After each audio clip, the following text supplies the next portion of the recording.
Bonjour, donc bienvenue pour ces 2 journées de réflexion, de moulinage, de production de matière grise autour de la question des arts de la rue, des territoires, de l'espace public. Moi, je vous souhaite la bienvenue donc au nom du Lab, qui est un organisme régional qui est implanté en Bourgogne depuis maintenant une 40aine d'années et dont la mission principale, c'est d'être au service des acteurs culturels du territoire. Et notre travail s'inscrit en complémentarité des politiques culturelles qui sont donc menées principalement par la DRAC et par la région, mais aussi celles des départements et des communes. Ça apporte du vivre ensemble, ça c'est la première chose. Ça apporte du temps festif, c'est aussi pour nous important. Ça apporte aussi une ouverture, un regard extérieur.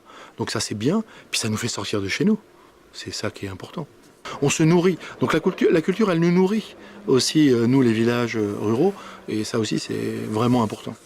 Donc on est très content d'accueillir ces 2 journées. C'est un lieu, mais on considère davantage la transverse aujourd'hui comme un outil et pas comme un lieu. C'est le projet qui a emmené la nécessité d'un lieu, mais qui a été pensé tout de suite aussi comme un outil au service d'un territoire. Et ça, c'est quelque chose d'assez important. Ce n'est pas un lieu de diffusion de spectacles, c'est avant tout un lieu de résidence et plus largement un lieu qui met en connexion avec les compétences accueillies à l'intérieur des choses à l'extérieur, en fait. Donc du coup, on va partir de ce lieu, de cet outil, de ce territoire, puis après l'ouvrir un peu plus sur la dimension massif et parler de projets intermassif, donc là on commence à ouvrir le focus comme ça, et puis demain on sera plutôt sur une présentation d'acteurs à la dimension nationale, d'associations, de structures qui s'interrogent comme ça sur les lieux impliqués sur les territoires, et justement d'essayer de donner une espèce de carte aujourd'hui du maillage des acteurs culturels et artistiques qui travaillent sur cette notion d'implication territoriale. Voilà. Donc c'est vraiment cet axe qu'on a voulu travailler. Le projet, quelque part, il est né au départ d'un festival assez, comme on en trouve dans plein de villes, un festival Art de la rue qui avait lieu chaque année en juin, donc sur la ville d'Annonay, et qui était porté par la MJC d'Annonay. Et ça, c'est assez important parce que ça a eu du coup une historique socio-culturelle. Et voilà, une époque où on a un peu en France eu tendance à distinguer ce qui était de l'action culturelle de l'action socio-culturelle. Le projet, quelque part, a voulu vraiment, eu l'ambition en tout cas d'essayer de faire rimer tout ça et de les rendre complémentaires. Et donc voilà, Palmira, qui était au départ animatrice à la MJC, a lancé ce festival qui a duré de 1988 à 2002. Et qui, donc, dès le début des années 90, a créé des résidences, des préambules, et puis qui a amené, fin des années 90 et dans les années 2000, à une première saison des Arts de la rue, à une époque où, effectivement, les Arts de la rue étaient plus diffusés en festival. Voilà. Donc dans l'idée de se dire aussi que c'est pas seulement de l'événementiel, mais aussi pour les habitants au quotidien, pour créer aussi quelque chose sur le territoire, quoi. Il y avait besoin aussi de vivre la culture au quotidien, quoi. Et donc le projet a eu un coup d'arrêt en 2002, quand la ville d'Annonay a stoppé son soutien au festival. À la fois ça a été un vrai coup dur, mais à la fois ça a été du coup l'occasion pour Palmira de redéployer le projet sur son volet territorial. Et donc de quelques communes qui participaient au projet, des préambules en amont et les quartiers d'Annonay, en fait, le projet s'est complètement inversé en devenant complètement une saison Art de la rue avec un temps fort. Mais un temps fort qui n'est plus le festival phare, mais qui est une des ponctuations comme elle les appelle, quoi.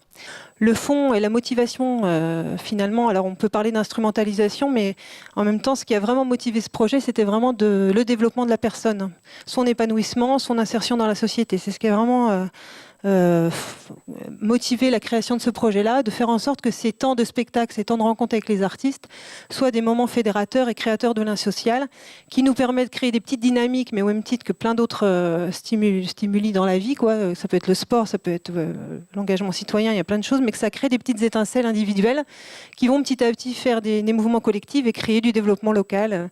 Et surtout, effectivement, tu l'as rappelé, dans nos territoires ruraux, il y en a besoin, non pas forcément d'être être dans l'attractivité tout le temps, mais aussi dans la vie quotidienne, et que ce soit quand même des territoires agréables à vivre et où il se passe des choses et où effectivement on n'est pas à la ramasse par rapport aux grands pôles urbains. Et qu'est-ce que tu attends ici? Moi, ce que je suis venu chercher aujourd'hui, c'est comment, quand on est actif, quelle action publique on peut améliorer dans nos territoires ruraux. On voit bien que la culture est un élément essentiel, vital dans les territoires ruraux, dans notre société, quel que soit même l'espace urbain. Et comment on arrive à mieux partager avec le milieu artistique, avec les structures telles que la transverse, pour faire vivre un peu plus nos territoires et avoir une évaluation culturelle, sociale et une émancipation des citoyens.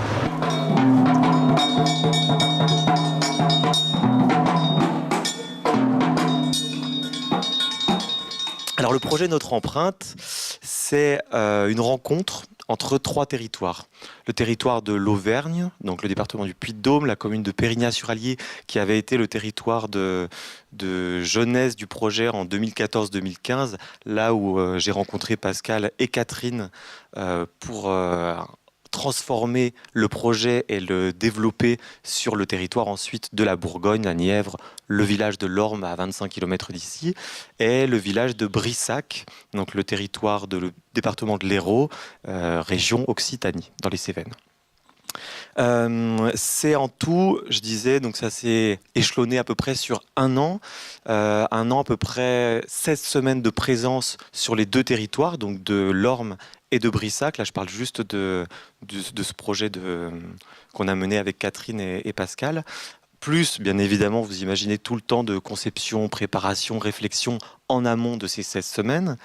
C'est une équipe de 5 personnes, dont constamment présente pendant ces 16 semaines, donc 4 acteurs de la compagnie, plus moi, des acteurs qui étaient évidemment, bien évidemment aussi des intervenants tout au long du projet, et puis sur les phases finales, de nombreuses personnes qui nous ont rejoints pour finaliser le projet de l'équipe. Donc à la fin, on devait être à peu près entre 10 et 13, en incluant aussi des photographes qui étaient venus faire un projet photo avec des habitants, donc une équipe assez nombreuse.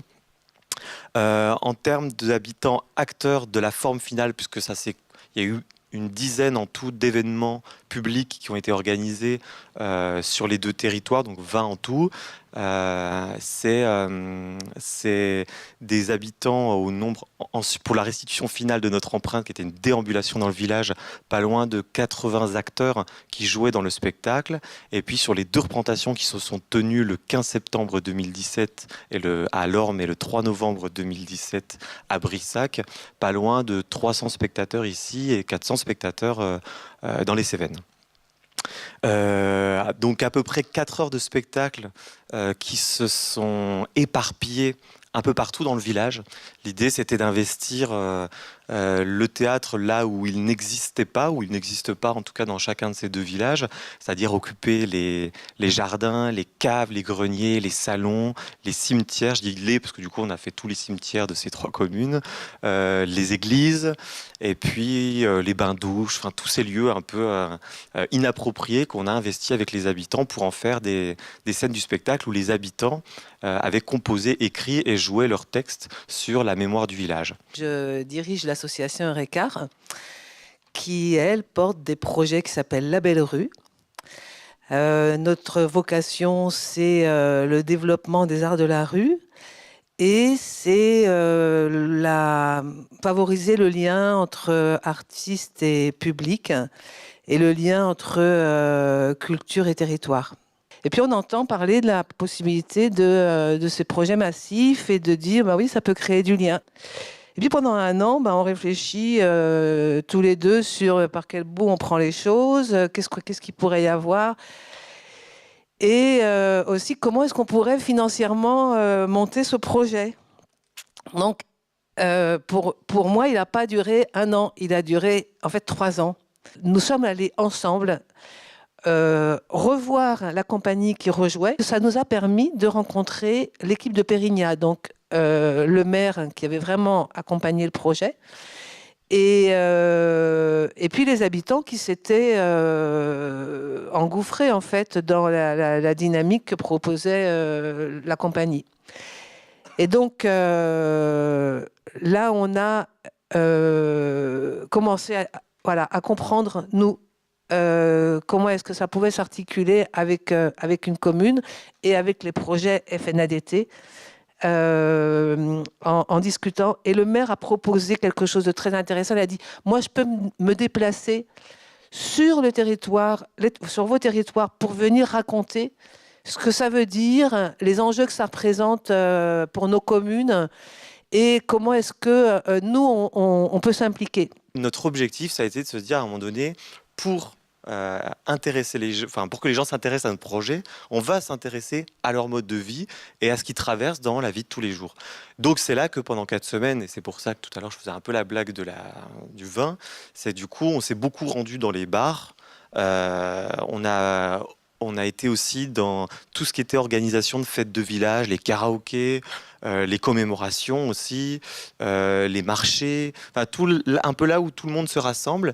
Et puis surtout, on a essayé d'utiliser d'autres médiums, outils de communication pour parler du projet, autre qu'une simple affiche pour dire venez participer au projet Notre Empreinte, venez raconter votre histoire. Pour l'anecdote d'ailleurs, on l'avait fait en Auvergne et ça avait été une catastrophe.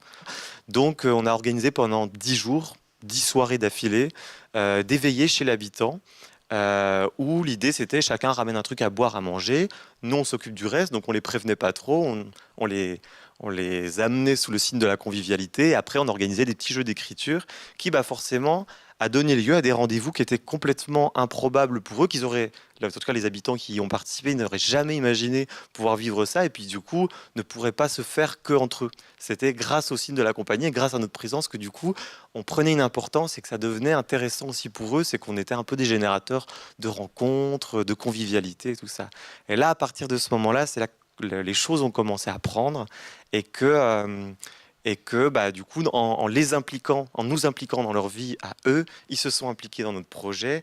Et puis après, c'est l'effet boule de neige ou c'est l'effet, je sais pas, entonnoir inversé. Les choses ont grandi. On a commencé à mener des petites expérimentations en espace public, en allant chez l'habitant, en proposant des courtes formes. Et puis le groupe a grandi. Et puis c'est comme ça qu'à la fin, on s'est retrouvé avec beaucoup d'habitants qui ont eu la possibilité de s'investir. Et en fait, sur les 3-4 dernières semaines, le projet s'est un peu éclairci. On a pu faire quand même de l'artistique, ce qui n'était pas gagné au début, parce que c'est là où c'est un peu, des fois, déplacé pour nous, c'est qu'on ne se sentait pas du tout artiste, mais plutôt, je sais pas, on parle beaucoup d'infusion, d'incubation, d'immersion. En tout cas, on se sentait vraiment, les 4 premières semaines, pas du tout des artistes en résidence ou des artistes sur le territoire. Et puis, sur les 3 dernières semaines, on a enfin pu monter le projet esthétique et artistique, faire un spectacle, y inclure les habitants avec une vraie place, une vraie participation et une vraie parole à dire aussi sur leur vie à eux et sur la vie du village. Ce qui est intéressant, c'est que, pour moi, le but, c'est vraiment que chacun réanime sa capacité à créer, sa capacité personnelle dans sa vie, sa capacité à prendre la parole, et puis sa capacité à créer des liens avec l'autre. Et c'est ce qui s'est dit, c'est-à-dire que ça a changé quelque chose dans la relation des habitants entre eux. Ça a même permis de dépasser certains conflits. Je me souviens d'une grange dont le propriétaire ne parlait plus aux élus et dont la compagnie avait absolument besoin. Tu raconteras comment la petite magie que vous mettez dans les relations dans la commune permet à un moment que le dialogue se renoue. Et faire exister ça pour l'espace public, pour moi, c'est un résultat extrêmement positif du projet.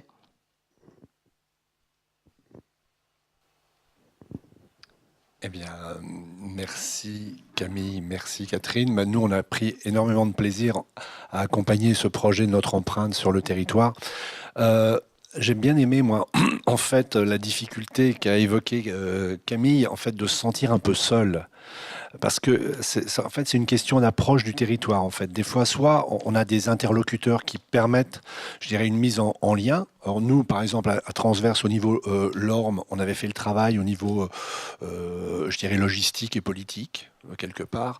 Et l'approche justement d'arriver nu avec un projet artistique un peu loin pour ne pas faire peur, effrayer, etc., me paraissait être une démarche peut-être éprouvante, mais en même temps nécessaire, parce que d'abord, il était bien la question de construire je dirais, un réseau d'intérêt purement, citoyen, quelque part, et qui allait progressivement rentrer dans l'artistique. Et c'est vrai que si on avait d'entrée de jeu parlé de l'artistique à tous les participants en disant tu vas jouer ci, tu vas faire ça, etc., ça aurait été davantage un frein, je pense, qu'un élément levier.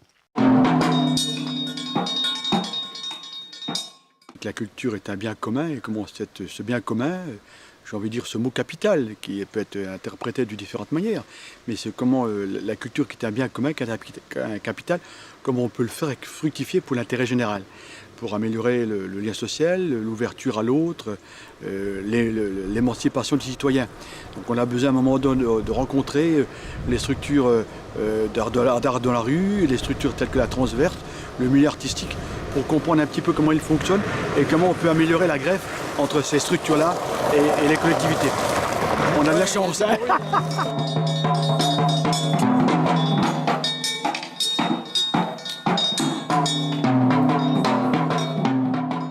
Réseau est un établissement de coopération culturelle, un EPCC départemental, qui a été créé en 2003 par le conseil, à l'initiative du conseil départemental de la Nièvre, et qui associe en son sein des collectivités qui mettent en commun leurs moyens pour développer chacune sur leur territoire une activité d'enseignement et de pratique artistique. Et la Compagnie du Coin, c'est un collectif de musiciens, comédiens, improvisateurs. On mène un travail de création, de diffusion et aussi de développement de projets de territoire qui n'est pas une annexe au projet et à l'identité de la Compagnie du Coin. Ça a toujours été quelque chose de fort, de se soucier de notre place, de la relation publique, de notre intervention sur les territoires, et c'est pas l'annexe activité pédagogique de la Compagnie du Coin, c'est toujours lié à un travail de création. L'espace public, c'est quelque chose auquel on s'est un peu frotté dernièrement dans le processus de création, en faisant intervenir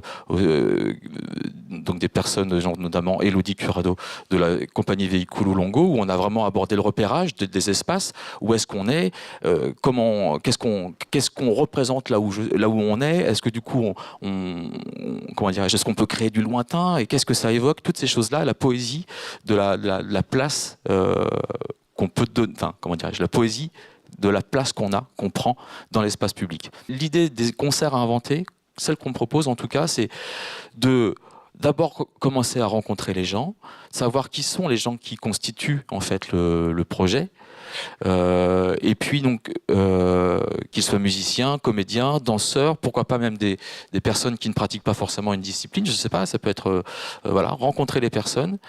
Et en fait, tout ça, ça devient des ingrédients qu'on va essayer d'articuler, de réunir autour d'un projet. Et il va falloir coudre toutes les idées qu'on va avoir pour en faire un spectacle unique, j'ai envie de dire, quelque chose qui n'aura pas lieu ailleurs, puisque du coup, les éléments sont uniques.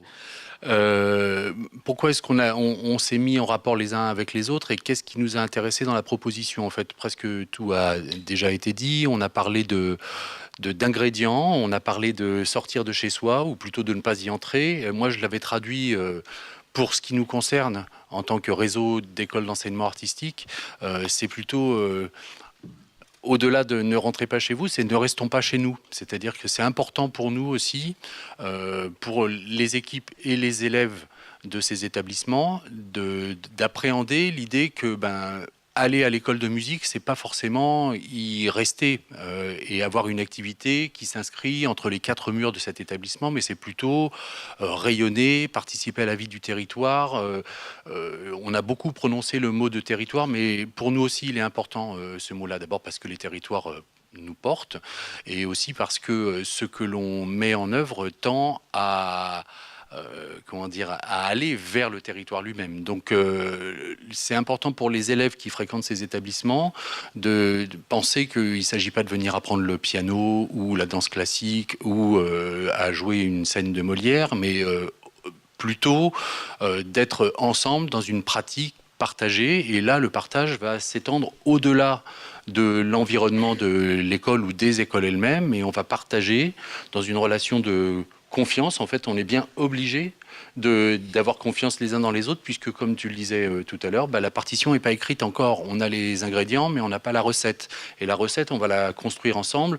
Le concert à inventer dit bien ce qu'il dit, enfin le titre dit bien ce qu'il dit, et c'est important pour nous de faire percevoir aux élèves qu'ils ne viennent pas recevoir quelque chose, mais ils sont aussi acteurs de leur propre formation, de ce qu'ils seront en tant qu'artistes, amateurs, autonomes plus tard, lorsqu'ils auront fini leur parcours. On est en milieu rural, et quand on pense milieu rural, on se dit contraintes, pas beaucoup de moyens, et en réalité pour nous, ces contraintes-là, c'est un peu comme en musique, pour l'improvisation, on est plus créatif si on a des contraintes. À chaque fois, on s'appuie effectivement sur les singularités des territoires et surtout sur les acteurs qui connaissent le territoire.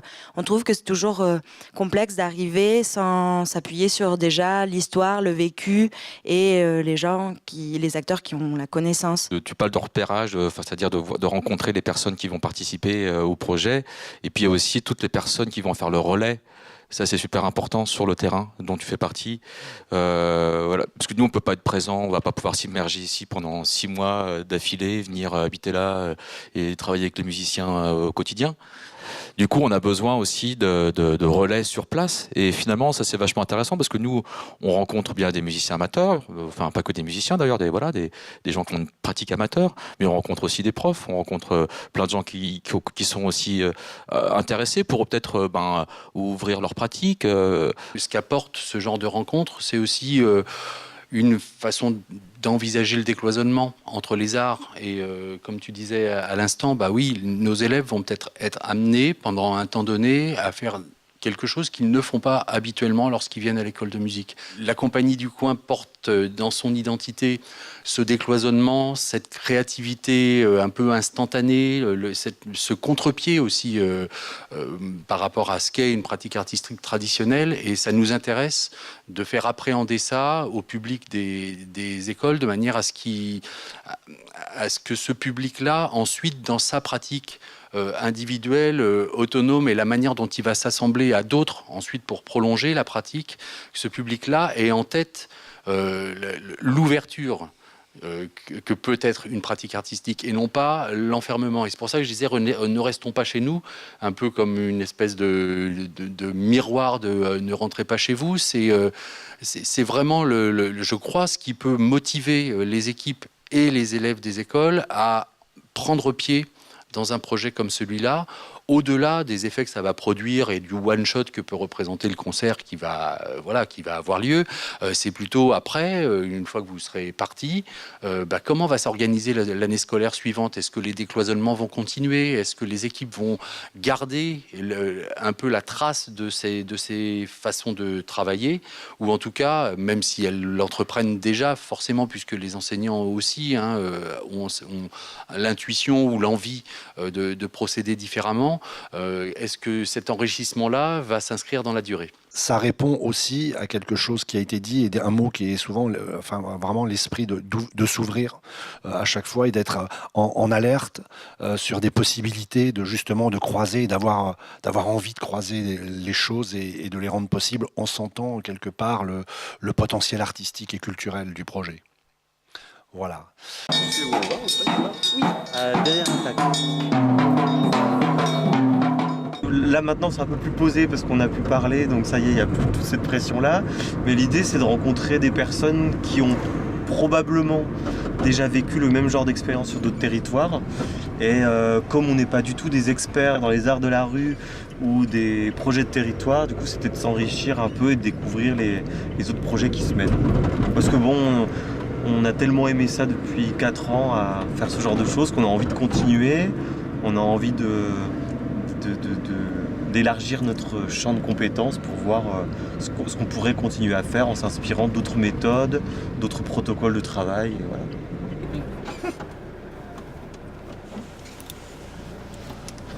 Donc Donc Christophe Russe, je suis chargé de mission au commissariat à l'aménagement du Massif central, donc basé à Clermont-Ferrand, et chargé de mission notamment sur la culture, la mobilité et le numérique. Et donc nous cherchons, nous, à soutenir des projets à l'échelle du Massif central, et surtout en termes de culture, de médiation et d'itinérance dans les territoires du Massif central.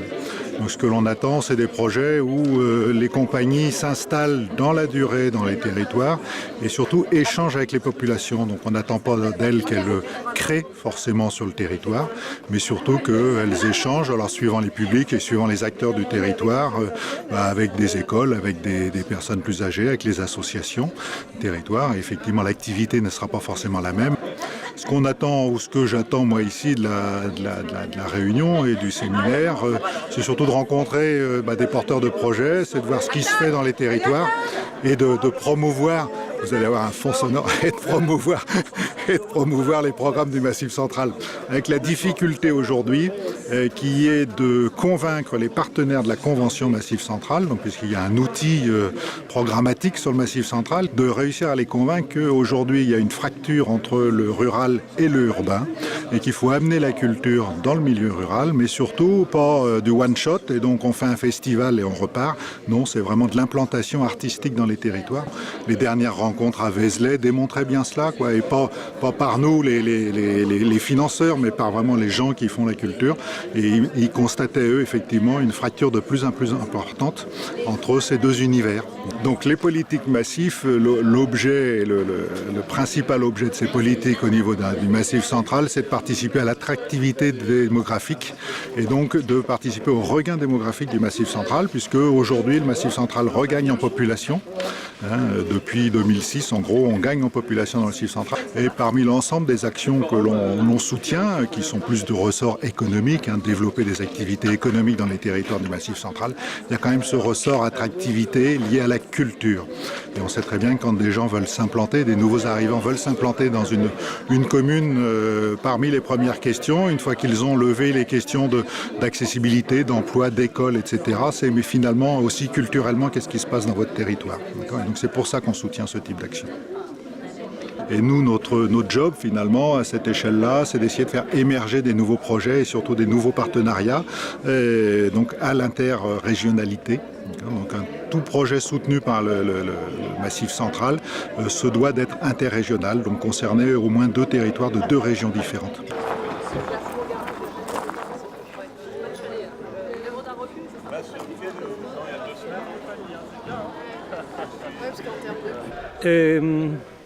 L'enjeu de la rencontre à la transverse sur ces 2 jours, tel que je le comprends, c'est de reconstruire un débat qui s'était un petit peu défait entre les acteurs de ces pratiques d'occupation d'espace, notamment en milieu rural, et notamment autour des nouveaux enjeux qui sont liés à cette ruralité. Et notamment entre donc, les arts de la rue d'un côté, l'histoire des friches culturelles et artistiques de l'autre, les pratiques d'architecture. Et ce débat se renoue peut-être de façon générale autour de la question du monde commun, de ce qui fait monde commun, et du rapport entre le monde commun et la demeure, de ce qu'on habite en commun, donc la question de l'habiter.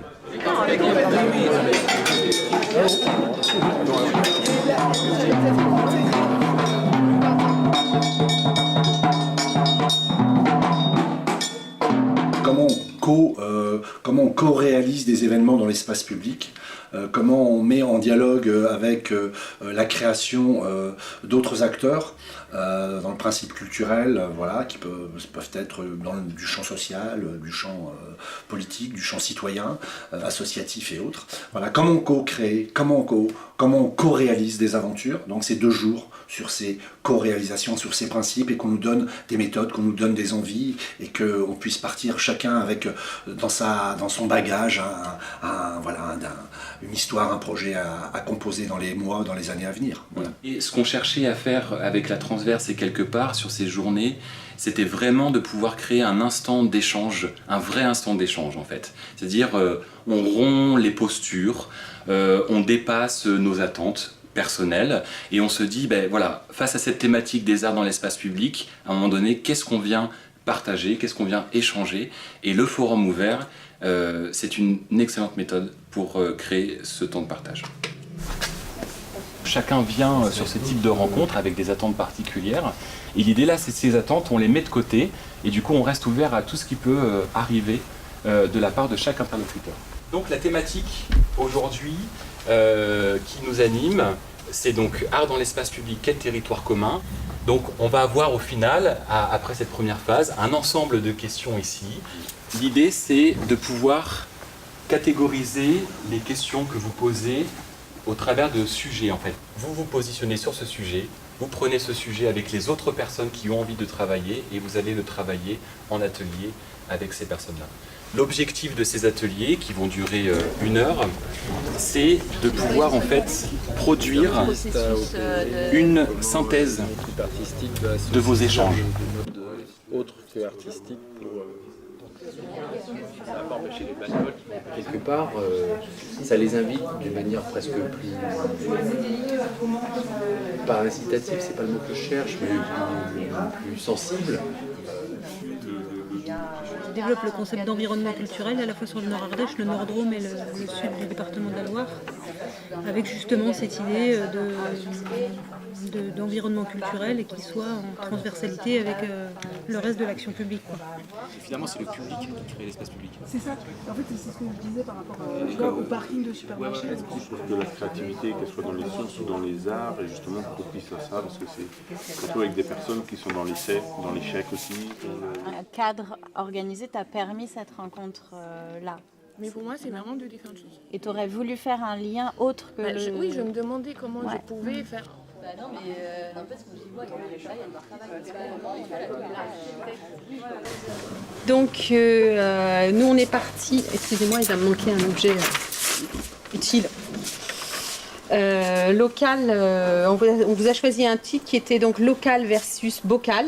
Donc local ici et maintenant contre le bocal de l'entre-soi, puisque il nous semblait important de resserrer l'espace sur le local qui est le lieu de l'être ensemble et d'allonger le temps pour prendre son temps sur l'importance du chemin et du processus. Voilà.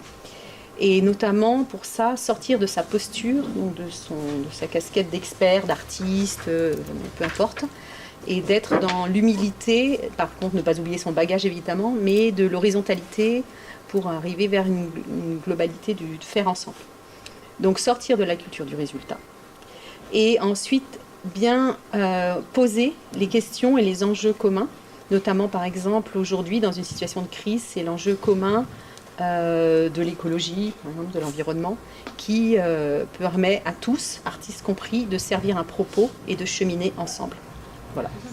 Donc la question qu'on a évoquée nous, c'était qui et comment intervient dans l'espace public et quelles sont les limites ou les phénomènes qui qu'on arrive à lire ou à déterminer. On en est venu à trois phrases clés ou 3 notions clés sur les opérateurs, c'est-à-dire qui décide de l'usage de l'espace public et on en a déterminé qu'ils étaient multiples et qu'ils n'étaient pas forcément impliqués dans la vie et l'usage quotidien des espaces publics. La seconde notion, elle était liée aux contraintes ou aux règles d'usage, c'est-à-dire qu'on a estimé par exemple qu'un festival c'était la façon de poser des règles d'usage sur un espace public et que du coup ça impliquait une sorte de privatisation d'un espace public. Et puis la troisième notion, c'était le fait qu'on avait remarqué qu'il y avait assez peu d'événements qui en fait sortaient des cadres et étaient transgressifs par rapport aux usages déterminés d'un espace public. Voilà. On est parti sur l'idée de est-ce qu'il y avait une recette pour faire un bon projet de territoire. Et du coup, on s'est dit qu'il n'y avait pas de recette, en fait.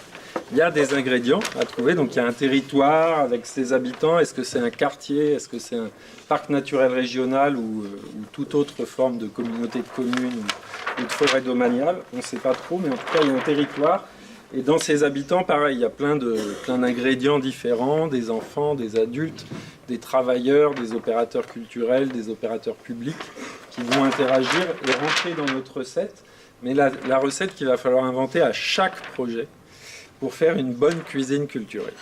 Voilà. En fait, on est parti du projet artistique comme catalyseur des énergies et tensions locales par rapport à un contexte un petit peu justement de territoire local. Et on a placé l'humain au cœur de l'espace commun. Voilà, c'est un petit peu par rapport à ça. Comment on a défini l'espace commun? En fait, c'est l'humain finalement qui le définit. Donc les trois notions, on a travaillé sur la mixité sociale, c'est-à-dire non pas un nivellement par le bas, mais vraiment un échange à travers les différentes catégories, artistes, habitants, jeunes, moins jeunes, handicapés, enfin...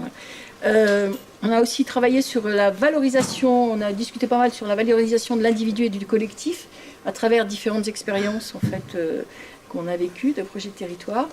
Et finalement, pour arriver à des mots qui sont ce qui reste, c'est-à-dire une trace ou une graine, ou alors des signaux faibles et audibles, qui sont finalement ce qui peut être non quantifiable, puisque c'est du qualitatif, mais on n'arrive pas vraiment à le quantifier. Voilà. Pour finir, on avait décidé de donner un petit élément bibliographique qui définit un petit peu nos projets de territoire par rapport à ce qu'on pense vivre et par rapport à ce qu'il faut défendre. C'est d'un philosophe qui s'appelle Nuccio Ordine et qui s'appelle L'utilité de l'inutile.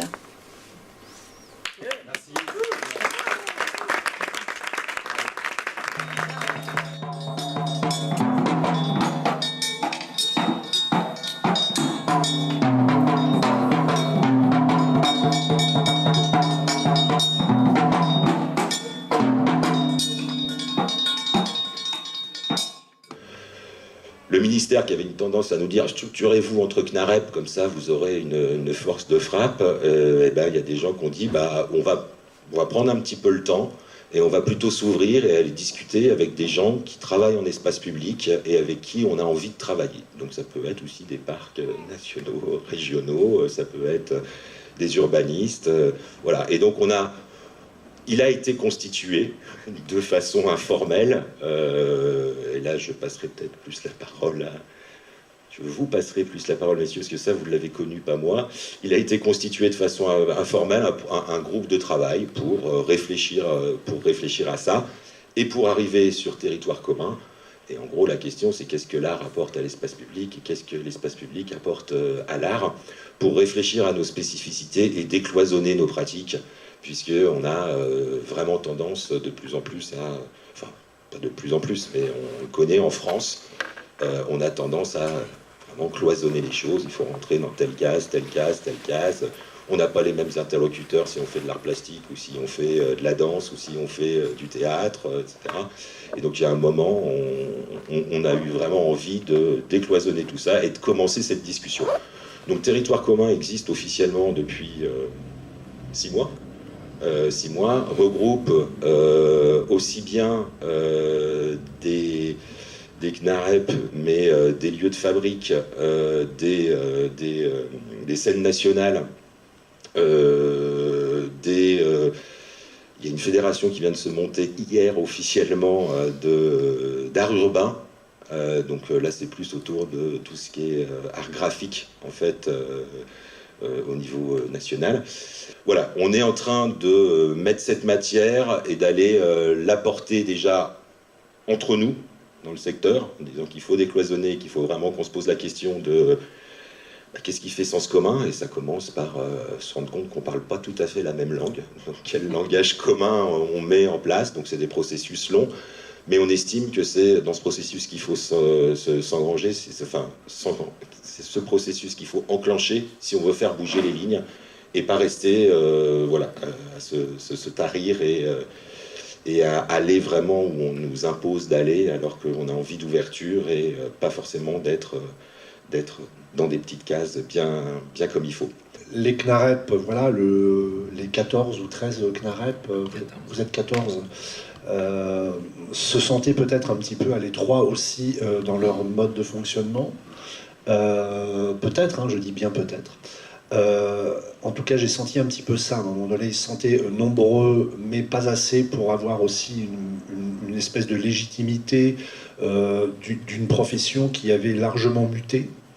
On voit bien dans l'évolution même des labels, la première appellation, CNAR, Centre National des Arts de la Rue. Et puis progressivement, au fur et à mesure, on avançait dans l'appellation du cahier des charges, l'art de la rue n'était pas suffisant. Il fallait y intégrer une autre dimension, celle de l'espace public.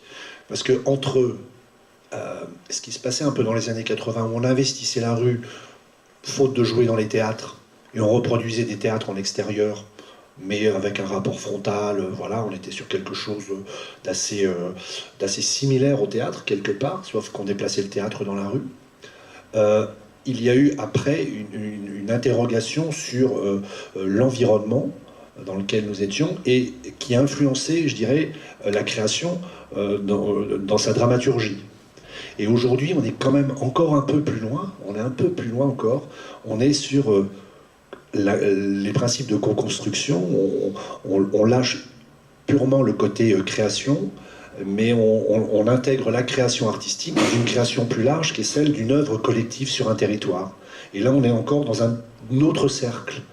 Mais tout ça, c'est la même chose. C'est une mutation, c'est quelque chose qui est en train de muter. Et je crois que Territoire commun est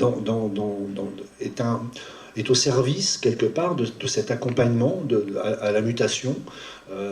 Et c'est en ça où moi, en tout cas, je me reconnais d'appartenir à Territoire commun. Voilà. Je ne sais pas quoi vous dire de plus sur Territoire commun, si ce n'est une chose, c'est que moi je me sens pas invité à la table des CNAREP en fait. Et ça, je m'en foutrais complètement d'être invité à la table des CNAREP. Et donc ça, c'est l'histoire racontée depuis un CNAREP. Mais moi, cette place me plairait pas en fait, d'être invité à partager ça. Non, moi ce qui m'intéresse autour de Territoire commun, c'est la possibilité de trouver un espace dans lequel on invente le métier et on invente la façon de réfléchir ce qu'on fabrique en fait. Et il suffit pas de poser des mots, et le EP à la fin de CNAREP, cette logique de création dans l'espace public, il faut l'accompagner. Et effectivement, ça peut pas être les seuls CNAREP, ce mot est barbare en plus, qui accompagnent cette façon d'intervenir dans les territoires, etc. Moi, je vois en Territoire commun une auberge espagnole et chacun va amener ce qu'il a à partager et on va inventer ensemble la sémantique de notre secteur, en fait. Voilà. Et ça, moi, c'est la seule chose qui m'intéresse, c'est derrière les mots, qu'est-ce qu'on fabrique, comment on se met d'accord, pour quelle terminologie, etc. Et en fait, ce qui nous occupe, c'est passer déjà la première année à s'engueuler, mais vraiment à s'engueuler, à se fâcher. Il est difficile de croire tout le long de cette première année qu'on va fabriquer quelque chose ensemble, mais s'entendre sur l'essentiel et sur le fond, sur les problématiques qui sont celles de la création dans l'espace public. Il fallait certainement passer par là. Quelle appréhension là-dedans des droits culturels, quelle part pour la création artistique, quelle part dans ces projets-là pour les initiateurs de projets dont tu parles, etc. Voilà. Moi, c'est ce que je retrouve dans Territoire commun. Et ce qui m'intéresse, c'est qu'on va écrire une nouvelle page pour la création dans l'espace public, qui est partie, effectivement, comme tu le dis, du théâtre de rue dans les années 70, à la création et aux arts de la rue quelques temps après. Et aujourd'hui, on voit bien que ce champ-là, il s'ouvre, il est plus divers. C'est certainement pas pour rien qu'il y a des architectes aujourd'hui dans cette salle. Ils n'y étaient pas il y a 20 ans, 30 ans de ça, les architectes, donc quand il y avait les rassemblements voilà, donc c'est plutôt assez intéressant cette affaire-là. Et on voit bien qu'en fricotant avec les aménageurs des territoires, avec tous ceux qui sont sur les logiques de développement territorial, je crois que nos aventures futures, elles s'inventent avec eux, et elles s'inventent là. Voilà, et que le schéma historique des arts de la rue est en train de bouger. Il y a une histoire qui est en train de changer. Il y a une histoire aussi qui est une autre génération qui arrive là aujourd'hui. Donc, voilà. Et Territoire commun cristallise toute cette aventure-là.